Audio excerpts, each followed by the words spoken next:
Hello everyone, and welcome to episode 2 of the Besiege boss tutorial series. I'm your host, E. Today, we will introduce the mechanics of Besiege colliders and connections, and in the process, also go over how to use the Colliderscope mod. If you haven't watched episode 1, I highly recommend doing that first. Without further ado, let's get into it. This will be a dense episode. So before we get into building, make sure to have the Colliderscope mod installed and turned on. It will be very important for this episode, as this mod allows us to actually see the blocks as they really are. Not the highly inaccurate visuals, but the actual colliders and connections of blocks as they are in the game.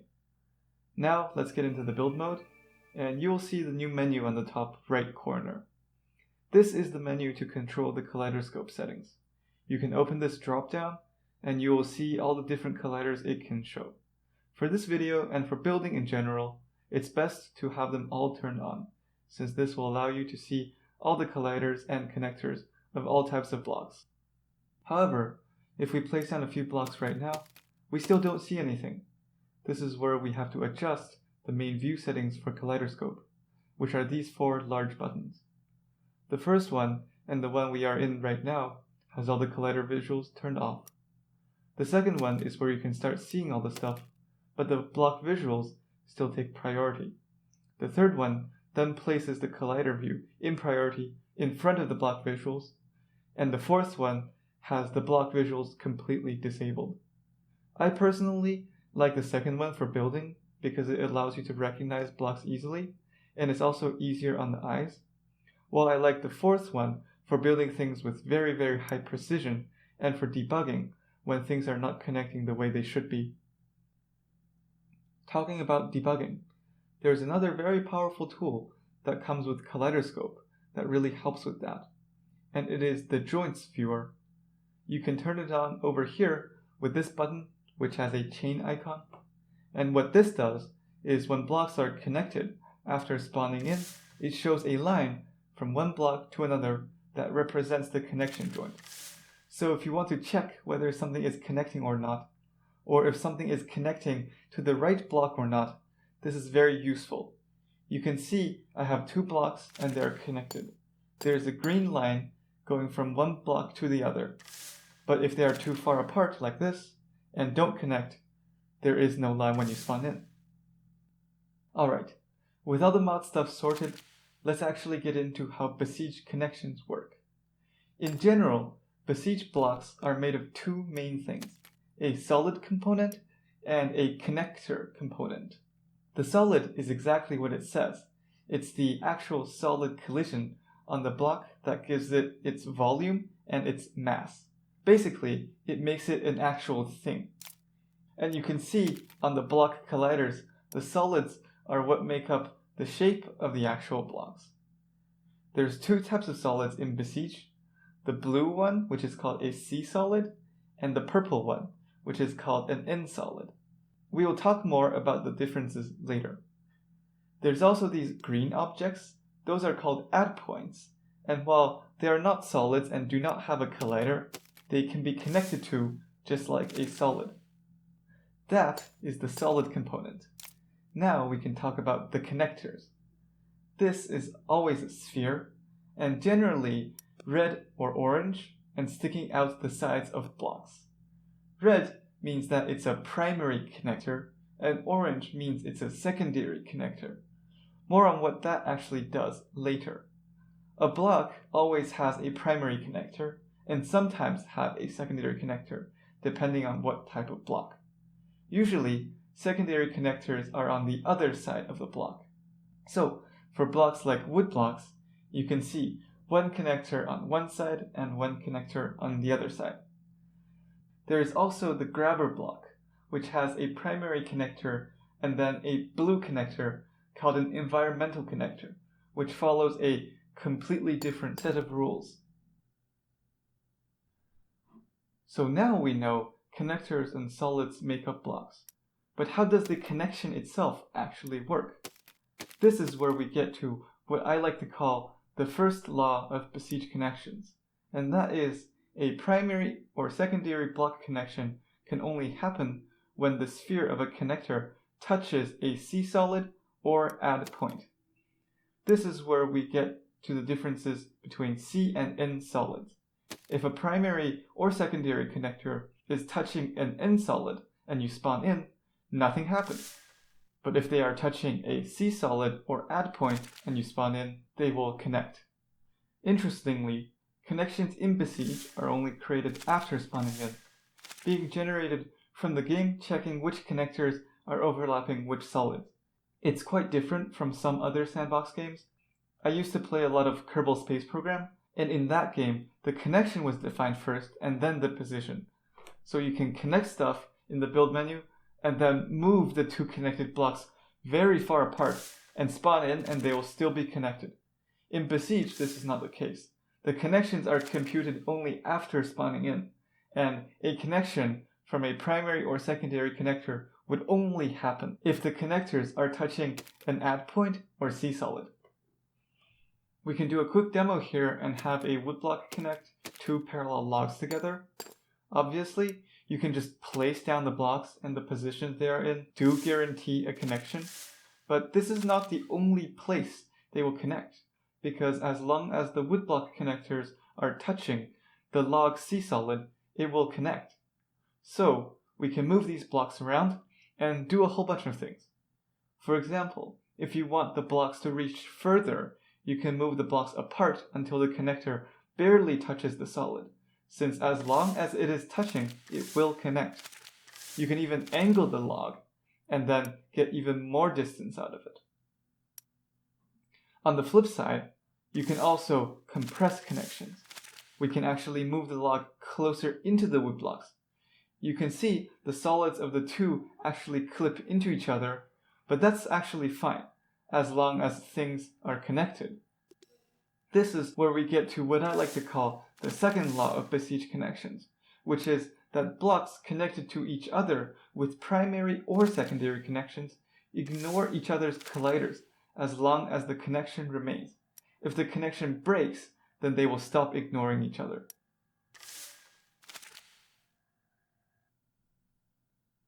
And that transitions us very well into the third law of Besiege connections, and that is primary and secondary connections of different blocks all have a defined break force and break torque.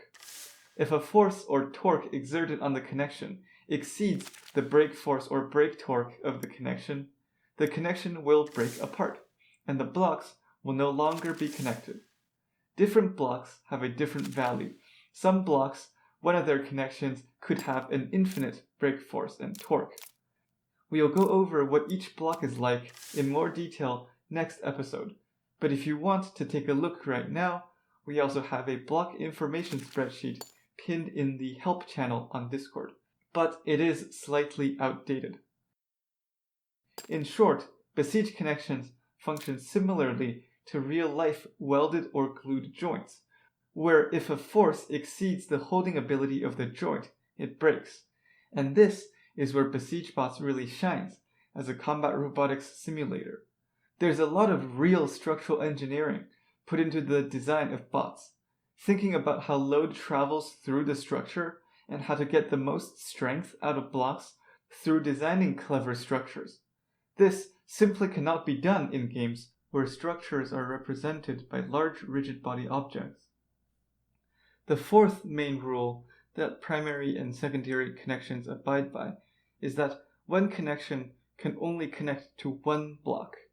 This is very important when one connector is simultaneously touching multiple C-solids or add points. For example, if we have two blocks and then another block in between them with the connector touching both. If I spawn in, the connector will only be able to connect to one of the two blocks. How the connectors choose what block to connect to is actually not random and a very deep subject of Besiege science that we call connection bias. And there are many factors that can be controlled to get your blocks to connect to exactly the right places you want them to. But we will cover that in a more advanced later episode. For now, just remember that a single connector will only connect to a single other block. And if you want to avoid blocks having to choose, just make sure that one connector can only touch one block at a time by spacing your blocks correctly. And that wraps the 4 main rules of Besiege connection. But those 4 apply both to primary and secondary connections all the same. We will now talk about the 2 main rules that differentiate primary and secondary connections. The first of the 2 rules, let's call this the 5th law of Besiege connections, is that 2 blocks cannot both connect their primary connections to each other, while secondary connections can stack on top of existing connections when it's 2 blocks connecting to each other. For example, let's take 2 logs, which has very commonly used secondary connections because it's very strong, and we point the 2 log secondaries at each other, and now we spawn in. You can see that both secondary connections are connecting to each other. Actually, let's offset it a little so that it's easier to see. You can see now that they are both connecting. There are lines going from one log to the other from both sides, which means that it's twice the strength of just a single log secondary because both log connections are being used. However, let's take something with a very often used primary connection, like a spin block, and we have 2 spin blocks with their primary connections capable of connecting to each other.